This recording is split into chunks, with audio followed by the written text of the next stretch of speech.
Okay, so hi everybody. It's me, Lily, and I am brand new to most of this, so forgive me for not having some like really awesome intro patter or anything like that. Heck, I couldn't even really be bothered to put much of a face on this morning, so you're just gonna, I suppose, either um, go along with me on this process or maybe you'll click away. I don't know. Hopefully, you're here because we're friends and you maybe want to learn a little bit more about sewing. Well, I spent the last few moments working on the skirt pattern that I vlogged about, the Cocalico skirt from Wildflower Designs. Again, that's this right here. And mainly what I did today was finish the edge finishing on the skirt, the actual skirt pieces, which are the big pieces that make up the skirt proper. So that's a lot of edges.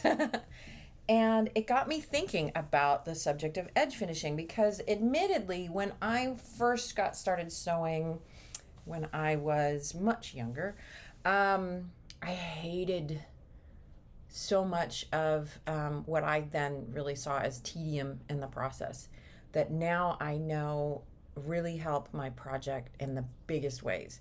But at the time, I couldn't be bothered and didn't really realize or recognize the advantages to good edge finishing. So I thought, you know what, there might be people that are new to sewing, new to garment construction, what have you, maybe just new to working with different fabrics. Maybe you've always worked with quilting cotton and now you're going to try a new fabric just because. And this information might be helpful. So, when I'm talking about edge finishing, what I am talking about is this free edge, where you cut the fabric. And as you can see, I've already finished this with an overlock stitch. But finishing that edge essentially helps so that the woven fabric won't fray. So if you've ever like altered a t-shirt, t-shirt is actually made from knit fabric, and because of that, when you cut it, it won't really fray. It might roll, but it won't fray. Um, but woven fabrics, like most cottons, and in particular, like this is linen. Those cut edges certainly can start to come undone and fray. And ultimately, that can affect the longevity of the item that you're making because if it frays to a point that the seam is no longer able to hold on to anything, obviously your seam's going to open. And if it's frayed to that point, you don't really have much in regards to a fabric edge to fix that problem.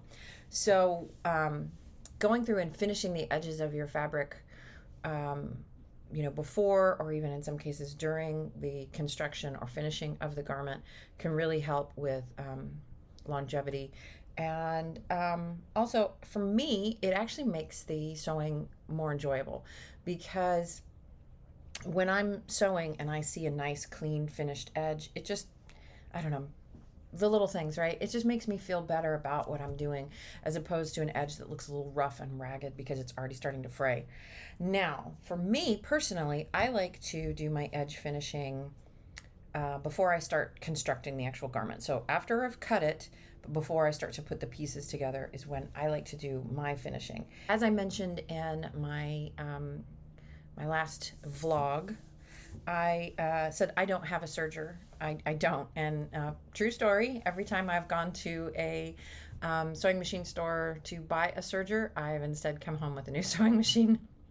So um, I think at this point, it's probably safe to say that I don't really see myself having a serger anytime in my future unless it just somehow magically appears on my doorstep. So that said, though, most machines will have a zigzag stitch, and you can actually use a zigzag stitch along the edge of a fabric to kind of help secure those threads.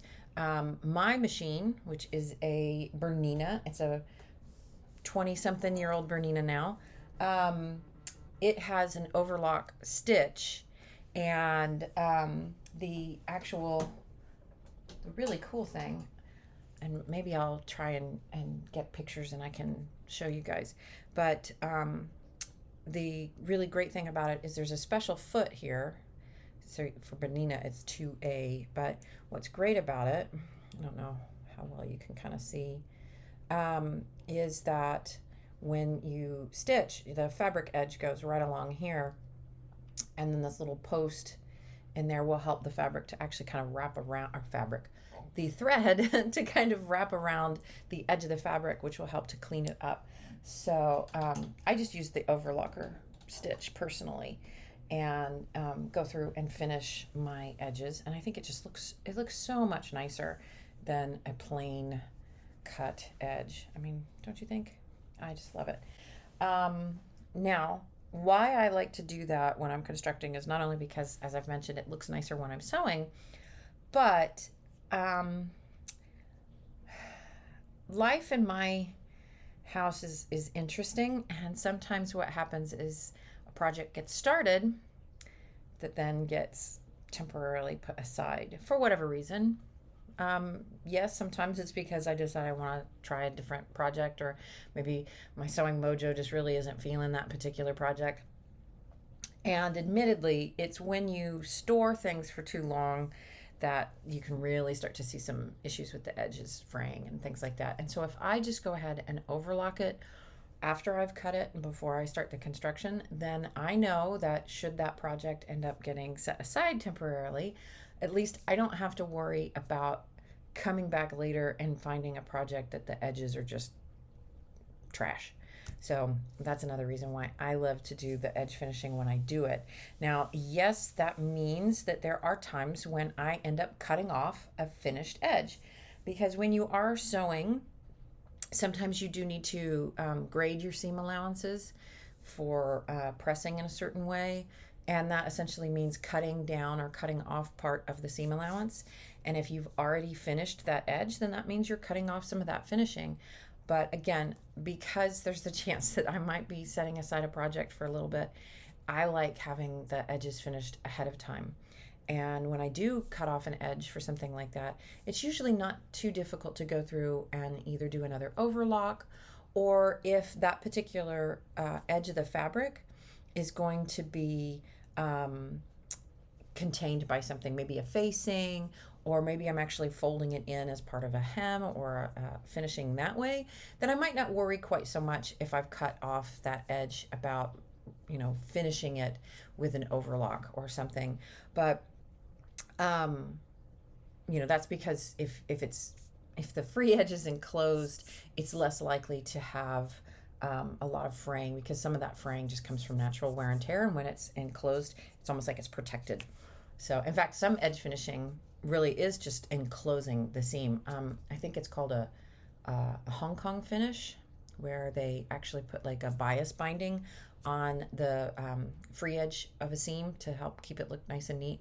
And of course it looks absolutely gorgeous then when you look at the garment inside out, when you have all this beautiful edge finishing. So yeah, I thought I would just talk a little bit about that. I have finally finished all of the, pun intended, I guess, finally finished the finish of the edges for my skirt. So the next step will be to start assembling in earnest all of the pieces together. And I don't know if I'm going to do another vlog post about that, but I might. We shall see. But I definitely, when I get it finished, I want to do a post showing hopefully my happy results. But as anyone who's ever sewn knows, sometimes the best thing that you get out of a sewing project is the experience and the learning from it, and maybe not a really awesome garment or finished object, because that has happened to me a multitude of times. So that's it for me. Thank you for watching if you've stuck around this long. If you do have questions, if there's anything that you're like, oh, I think it'd be really neat to hear your thoughts on such and so, please let me know. Obviously you can comment, but if you're watching this, we're probably friends, so if you wanted to send a message or something like that through another resource, that works as well. Okay, well, time to get constructing, so I will see you all next time. Bye.